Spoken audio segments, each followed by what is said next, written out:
Joe Powell. Thank you, Madam Deputy Speaker, and I join others in congratulating my honourable friend for securing this debate and for her campaign. Our high streets have struggled in recent years, and as others have said, that is harming our communities. My constituents tell me that one of the most pernicious trends has been the rise of adult gaming centres and other gambling establishments. In the past year alone, in my constituency, there have been applications for 4 new or expanded adult gaming centres in my constituency, and some of them have then come back for further applications.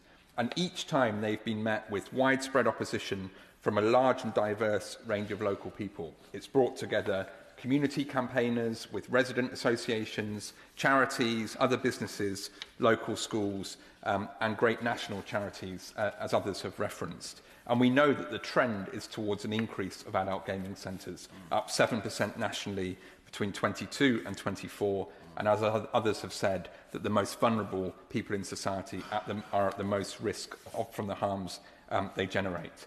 And across Kensington and Bayswater, I've been campaigning with residents to halt the tide, but it is relentless and it is whack-a-mole. In Earl's Court, we successfully fought off an application from Silvertime to convert a former high street bank into a 24/7 gambling premises, but we know, having withdrawn the application, they will likely come back again.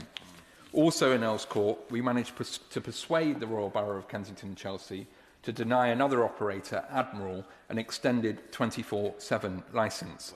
And I had hoped that this would set a precedent, that these planning and licensing applications would no longer be nodded through.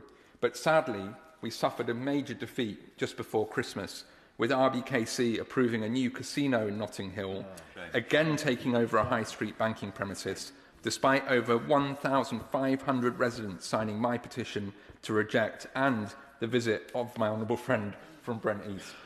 Now, the residents and I are not giving up, and we will continue to use every procedural step we have to fight this unwanted development and persuade RBKC to say no, or at least to scale it back. But our tools are limited. So I do want to thank her for her campaign and for showing me, as I mentioned earlier, firsthand the risks of the slot machine industry.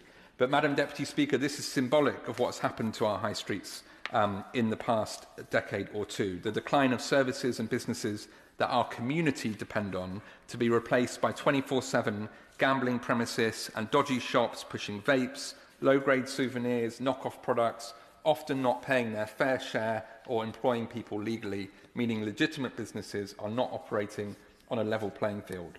So we need solutions, and I'm glad that the government have committed to reform. I strongly welcome the proposals as part of the Pride in Place programme to give more powers to local authorities to assess cumulative impact of these premises. And I'm glad the government have recognised that high streets cannot thrive with rows of adult gaming centres offering slot machines 24/7, and that data-driven decisions on gambling licences should help to restrict new premises opening. But it's vital these measures give real weight to community voices, like my constituents, who have had enough, and I also hope we'll see them soon in this House so we can actually get those assessments up and running. I also welcome the measures on dodgy shops on our high streets, as I mentioned. I really welcome the Chancellor's commitment to increasing enforcement, giving trading standards a boost, tackling fake company directors, and lots of other elements of high street tax dodging and tax evasion that are linked in some way to the decline that people see. But beyond these hugely welcome measures, I hope we will see continued ambition to go further, including looking at whether the 2005 Gambling Act is still fit for purpose, and whether its provisions are helping or hindering local communities coming together for the benefit of their high streets in the exact spirit of the Pride in Place programme. Madam Deputy Speaker, our high streets can be so much better, and there's no one simple solution, but the part of any solution must be to halt the gambling takeover.